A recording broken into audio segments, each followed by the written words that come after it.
이제 내년에 암송대회는 하겠습니다. 그리고 당분간은 우리 주일 암송은 쉬기로 하고, 또 우리가 암송하고 싶은 마음이 또 간절해지면 또 몇 년 후에 가서 또 성경 암송을 하도록 그렇게 하겠습니다. 오늘은 12월의 마지막 주일입니다. 우리가 살아가면서 뭐 특별한가요? 또 다른 한 날이고 또 다른 시간들이고 뭐 별 문제 없이 그냥 지나가는 하루입니다. 그럼에도 불구하고 우리가 이런 시간 또 이런 자리가 되면 뭔가 만감이 교차합니다. 지나온 날들에 대해서 회상이 되기도 하고, 또 이제 다가올 새해에 대해서 또 이런저런 생각들이 교차하면서 한편으로는 마음이 숙연해지기도 하고 또 엄숙해지는 그런 시간인 것입니다. 이러한 시간에 신명기서의 말씀을 우리가 은혜로 나눈다는 것, 참 은혜스러운 일이다 생각되어집니다. 그래서 여러분과 함께 신명기의 말씀을 통해 우리가 어떻게 한 해를 돌아보고 또 새해를 또 시작해야 될지 함께 말씀을 나누려고 합니다. 여러분 잘 아시는 대로 이 신명기서, 이스라엘 백성들이 40년 광야길을 다 지난 이후에 이제 가나안 땅에 들어갈 바로 그 입구에서 모세가 백성들에게 마지막 유언과 같은 그런 말씀으로 또 하나님의 말씀을 받아서 그들에게 전해준 그런 성경입니다. 이때 모세의 나이가 120세였습니다. 이미 하나님께로부터 너는 가나안 땅에 들어갈 수 없다라고 하는 말씀을 받았고, 이제 죽음을 앞둔 바로 그 순간에 메시지를 전한 것입니다. 그러기에 모세도 이제 마지막 순간에 그렇게 사랑했던 백성들과 작별을 하게 될 텐데, 비록 자기는 여러 가나안 땅에 못 들어가지만 사랑했던 동족 이스라엘 백성들은 가나안 땅에 들어가 젖과 꿀이 흐르는 그 땅의 주인이 되고, 또 거기에서 새 나라를 잘 건설하고 또 부강한 민족이 되며 자손 만대로 하나님께 복을 받는 그런 번성한 민족이 되기를, 그런 간절한 바람을 가지고 백성들에게 말씀을 전하였습니다. 그렇기 때문에 이 신명기에서의 말씀은 내일에 대한 소망을 가지고 있는 사람들이라면 누구나 이 말씀을 들어야 합니다. 또 고통과 서러움과 힘들게 살아온 그런 삶에 대해서 종지부를 찍기를 원하는 사람, 그런 사람들도 이 신명기에서의 말씀을 들어야 됩니다. 지나간 날의 실수와 잘못을 청산하고 이제 새로운 삶을 시작하려고 다짐하는 그런 사람들도 이 신명기에서의 말씀을 들어야 합니다. 그리고 이제 2019년을 뒤로 하고 새로운 2020년 한 해를 시작하는 마당에 새로운 한 해를 새로운 소망의 날들로 만들어 나갈 수 있기 위해서 우리도 또한 이 말씀에 귀를 기울여야 한다 하는 것입니다. 이 시간 말씀을 듣고 또 묵상하는 가운데 2019년을 잘 개선하고 새로운 2020년을 새롭게 시작할 수 있는 여러분들 되시기를 바랍니다. 저는 세 가지 말씀을 드리고 싶어요. 첫째로는 오늘 말씀은 우리가 새해 더욱 복된 삶을 살기 위해서는 과거에 대한 반성과 회개를 철저히 하라 하는 것입니다. 오늘 2절 말씀 보시면 호렙산에서 세일산을 지나 가데스 바네아에게 이르기까지 10하룻길이었더라 라고 먼저 이야기합니다. 이 말씀의 의미가 무엇이겠습니까? 그들이 가나안 땅 애굽 땅에서 나와서 가나안 땅까지 가는 길이 열흘 길이면 좋겠다는 것입니다. 넉넉 잡아도 한 달이면 그냥 가고도 남는 길이었습니다. 그런데 왜 40년이 걸렸냐? 10하룻길을 왜 40년 길이 될 동안 그렇게 방황했느냐는 것입니다. 신명기서 1장 2장 말씀은 왜 한 달 길이 40년간 방황할 수밖에 없는 길이 되었는지를 상세하게 설명해 주고 있습니다. 1장, 2장. 요약해 보면, 한마디로 말씀드리면 이스라엘 민족이 광야에서 하나님의 말씀을 거역하고 불순종했기 때문이다 하는 것입니다. 때로는 우상을 숭배하고, 때로는 불평과 불만으로, 때로는 세력 다툼을 벌이면서 당을 짓고, 때로는 광야 생활이 어렵다고 애굽으로 다시 돌아가자고 소동을 일으키고, 이 등등등. 심지어는요, 하나님께서 은혜로 내려주신 만나를 먹으면서 하나님께서 만드신 구름 기둥 밑에서 더위를 피하고 쉬고 있으면서도 그들은 원망과 불평을 끊임없이 하나님께 쏟아 놓았습니다. 바로 이러한 불신앙과 불순종이 열 하룻길만 하면 갈 수 있었던 그 길을 결국은 40년 동안 광야에서 방황하게 만드는 원인이 되었다 하는 것입니다. 그러면 이 모세가 말이죠, 광야 40년을 이제 청산하고 이제 새로운 역사를 이어가야 될 가나안 땅 초입의 역사적인 순간을 이제 맞이하게 되었습니다. 그러면요, 과거에 잘못된 것들에 대해서 좀 덮어두고 좀 잊어버리고, 야, 우리 과거에 잘못된 것들 그냥 덮자, 잊자. 자, 새로운 날이 있으니까, 새로운 삶이 있으니까 그냥 새로운 걸 바라보고 앞으로 가자. 그래도 되지 않을까요? 그런데 왜 굳이 이제 새로운 역사가 시작되는 바로 그 순간에 과거에 수치스러웠던 것들, 과거에 부끄러웠던 것들, 과거에 잘못된 것들을 왜 덜추어내느냐 하는 것입니다. 모세가 왜 이걸 먼저 덜추어낼까요? 이유가 무엇이겠습니까? 바로 과거를 반성하고 회개해서 그런 얼룩진 역사를 청산하지 아니하면 새 역사를 시작할 수 없기 때문이었습니다. 그래서 지금 모세는 우리 다 같이 죄를 지었고 하나님께 불순종했으니 우리가 여기 다 함께 모여서 먼저 회개하고 과거를 청산하고 깨끗함 받아가지고 우리 새 민족, 새 나라, 새 사람, 새 마음, 그걸 품고 이제 새로운 역사를 이루기 위해서 가나안 땅으로 가자. 그렇게 지금 호소를 하고 있는 것입니다. 여러분, 새로운 은총의 날은요, 과거에 대한 진정한 회개와 청산을 통해서만 우리는 새로운 은혜를, 은총을 하나님께 받을 수 있음을 우리는 잊지 말아야 합니다. 오늘 우리 모두 2019년 마지막 주일 이렇게 주님 앞에 섰습니다. 지난 한 해를 돌아보면 아름다운 추억도 있고 감사할 일도 많고 자랑스러운 일들도 아마 우리에게 많았을 것입니다. 그럼에도 우리는 한편으로 보면 아쉽고 또 부끄럽고 또 죄송스럽고 또 민망스러운 일, 그런 일 또한 한두 가지가 아닐 것입니다. 그런데 이런 것들을 그냥 청산하지 않은 채 만약에 새해를 맞이한다면 우리에게 주어진 새해 역시 아마 2019년과 다름이 없는 그런 후회스러운 한 해를 보낼 수밖에 없다는 것입니다. 그러기에 이제 한 해의 강을 우리 건너갑니다.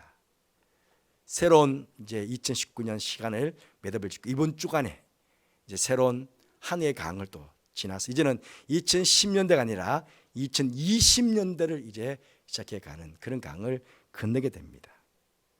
이런 시점에서 우리는 지난 1년 동안 하나님 앞에 바로 서지 못한 죄들, 주님을 신실히 섬기지 못한 죄들, 주신 사명과 직분을 소홀히 하고 충성치 못한 죄들, 하나님과의 약속을 깨뜨린 죄들, 원망과 불평을 일삼은 죄들, 양심을 버리고 정의를 외면한 죄들, 서로 사랑하지 못하고 미워하고 다투었던 죄들 등등의 죄들이 아마 여러분 더 생각날 것입니다. 심각하게 반성하고 회개하여 그 죄악들을 다 청산한 이후에 오늘 여러분 각자 우리들의 시간의 요단강을 건너 2020년을 맞이할 수 있는 저와 여러분이 되시기를 바랍니다. 여러분, 우리가요 오늘 우리의 모습을 정결하게 하면, 깨끗하게 하면 하나님께서는 우리의 내일을 보장해 주십니다. 그러기에 새로운 내일, 또 희망의 내일을 소망한다면 이 시점에서 하나님 앞에 엎드려 회개하고 반성하는 것으로 이제 이틀 남았잖아요. 새 해를 잘 준비할 수 있는 저와 여러분이 되시기를 바랍니다. 두 번째로 오늘 말씀은 우리가 새해 복된 삶을 살기 위해서는 방향을 바꾸라는 것입니다. 6절과 7절 전반절 말씀 보시면 여호와께서 호렙산에서 우리에게 말씀하여 이르시기를 너희가 이 산에 거한 지 오래니 방향을 돌려 진행하라 그랬습니다. 방향을 돌려. 이스라엘이 지금 향하고 있는 방향이 잘못되었으니까 방향을 바꾸라는 말씀입니다. 그럼 그 방향은 어디를 가리키는 것일까요? 7절 후반절부터 보시면 그 방향이 지정되어 있습니다. 아모리 족속의 산지로 가고 그 근방 곳곳으로 가고 아라바와 산지와 평지와 네겝과 해변과 가나안 족속의 땅과 레바논과 큰 강 유브라데까지 가라. 이거면 정확하게 가나안 땅이 지정되어 있습니다. 그 땅으로 가라는 것입니다. 그런데 그 가나안으로 가는 과정이 결코 만만치가 않습니다. 쉽지가 않습니다. 그러니까 지금 호렙산에서 그들이 갈팡질팡하는 거예요. 왜? 두려웠어, 걱정스러웠어, 염려스러웠어. 발걸음을 내지 못하고 그냥 오랫동안 거기에 머물러 있는 것입니다. 왜? 험한 산악지대를 지나가야 됩니다. 1000m, 2000m 이상 되는 고지들을 지나서 가야 됩니다. 수많은 민족들, 그들의 앞길을 방해하는 수많은 민족들과 싸워서 승리해서 쟁취해서 그곳까지 가야 됩니다. 그런데 그 많은 방해가 있더라도 하나님께서는 포기하지 말고 가나안 땅을 향해서 가라, 그렇게 말씀하고 있는 것입니다. 이스라엘 백성들이야 이런 험난한 산지를 피해서, 방해되는 세력들을 피해서 그렇게 가고 싶은 심정이었을 것입니다. 하지만 그렇게 피하다가 보면 방향이 잘못되게 되고 그러면 영원히 가나안 땅에 이룰 수 없는 그런 민족이 되는 것입니다. 그러게 여러분, 삶의 방향이 중요합니다. 목적이 중요합니다. 잘못된 목표를 가지고 한번 가보세요. 잘못된 목표를 살아가면 아무리 열심히 살아도, 아무리 바쁘게 살아도, 아무리 분주하게 살아도 살면 살수록 더 큰 죄를 범하는 것 아닙니까? 이스라엘 백성들이 가는 방향이 아무리 평안하고 안전하고 좋은 길일지라도 그 방향으로 가는 길이 애굽으로 가는 길이라면요, 만약에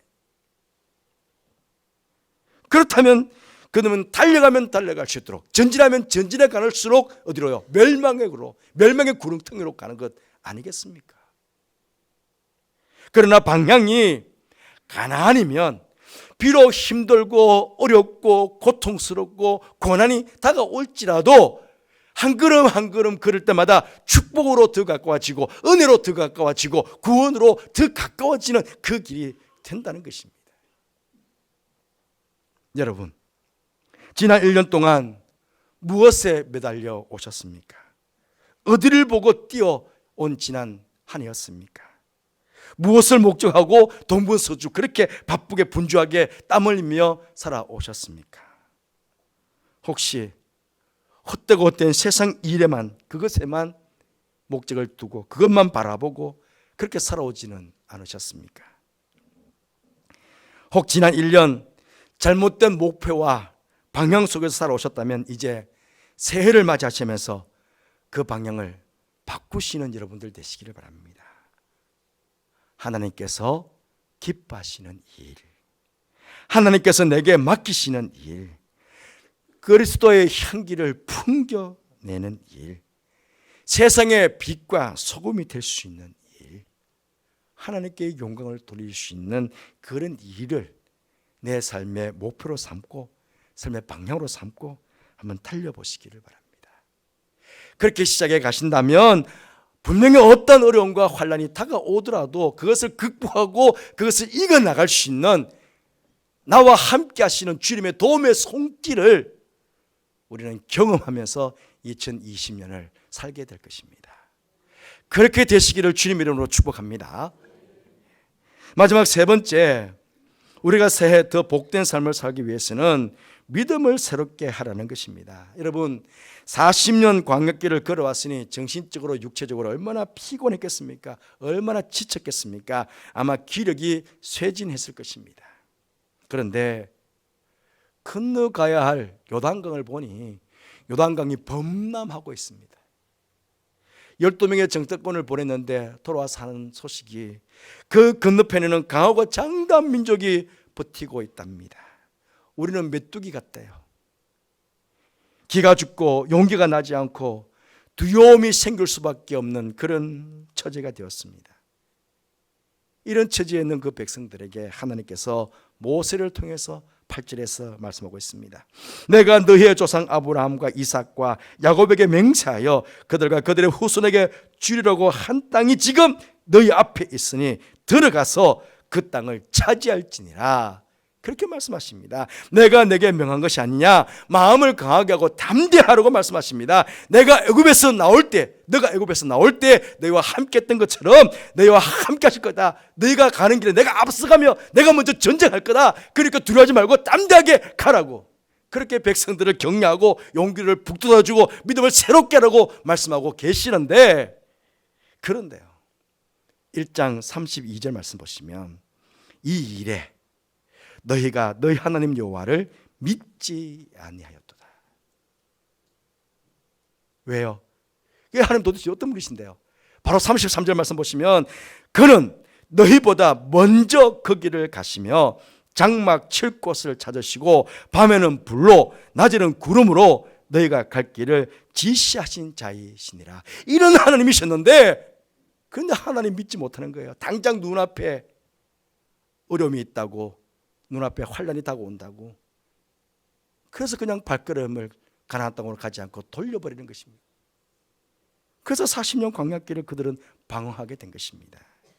여러분, 지난날 우리들의 삶 속에도 믿음이 필요한 순간들이 있었습니다. 그리고 오늘 또 우리에게는 믿음이 필요합니다.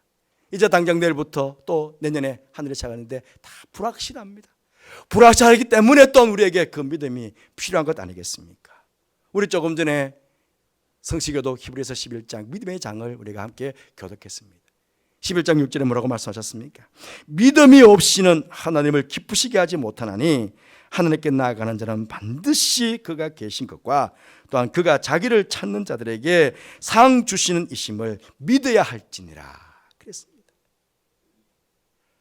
믿음이 없이 하나님을 기쁘시게 못한답니다. 하나님이 계신 것과 그가 자기를 찾는 자들에게 상 주시는 이심을 믿어야 한다는 것입니다. 바로 그런 새해를 시작하시면서 여러분의 믿음을 한번 새롭게 하시기를 바랍니다. 믿음을 재무장하십시오. 정말 믿음을 굳건하게 가지고 그렇게 내일을 향해서 힘차게 발걸음을 내딛는, 도전하시는 그런 여러분들 되시기를 바랍니다. 분명하게 말씀드릴 수 있는 것은요, 우리 예수 믿는 사람들 세상을 살아가면 그냥 안전하고 평안하지 않습니다. 소나기가 내리면 예수 믿지 않는 사람들은 소나기가 흠뻑 젖고 예수 믿는 사람들은 소나기가 한 방울도 안 젖습니까? 아닙니다. 같이 소나기 맞습니다. 나라 정치가 굉장히 혼란스러운데 예수 믿지 않는 사람만 혼란스럽습니까? 아닙니다. 우리도 혼란스럽습니다. 나라 경제가 힘들면 우리 다 같이 고통 다 받습니다. 그러나 세상 사람들과 우리 예수 믿는 사람들의 차이가 무엇입니까? 세상 사람들은 그러한 어려움과 환난을 만들면 당하면 좌절하고 실망하고 넘어지지만 우리는 하나님이 계시잖아요. 그 상황과 그 어려움과 그 고통을 극복하고 이겨나갈 수 있는 용기와 믿음과 지혜를 주시는 살아계신 하나님께서 우리와 함께하고 계시잖아요. 그렇기 때문에 우리가 이 오늘 현 시점에서 2020년을 시작하는 이 시점에서 우리가 한 번 더 고백해야 되는 것은 무엇입니까?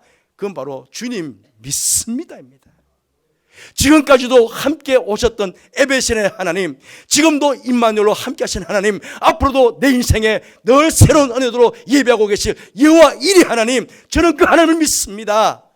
이 고백으로, 믿음으로 우리는 첫 발을 내딛어야 된다는 것입니다. 이스라엘 백성들이 그렇게 내딛고 가나안 땅으로 들어갔습니다. 여러분들도 분명히 염려가 되고 근심이 되고 걱정되는 일이 많지만 주님 믿습니다. 그러시면서 2020년을 희망차게 새 밖으로 옮길 수 있는 그런 이번 주 한 주가 되시기를 주님으로 축복합니다. 그래서 2020년 주님과 함께 멋지게 2020년을 살아가는 우리 복된 염천 가족들 되시기를 주님 이름으로 축복합니다. 기도하겠습니다. 하나님 아버지, 2019년 마지막 주일을 맞이해서 하늘을 돌아보게 해주시고 또 어떻게 2020년을 맞이해야 될 것인지 말씀을 통해서 우리에게 교훈을 주시니 감사합니다. 2019년 돌아보며 하나님께 감사하는 제들 되게 해주시고 하나님께 잘못된 것 철저하게 반성하고 회개하고 돌이키는 제들 되게 하여 주옵소서. 2020년에는 주님께 영광, 하나님 기뻐하시는 일들, 그리스도 향기를 드러내는 일들, 그런 곳에 삶의 방향을 바르게 정하고 또 오직 주님을 믿는 믿음으로 시작할 수 있는 저희 모두가 되게 하여 주옵소서. 그래서 2020년 주님과 함께 멋지게 이 한 해를 살아갈 수 있는 우리 모든 염천의 가족들 되게 하여 주옵소서. 감사드리며 예수님 이름으로 기도드리옵나이다. 아멘.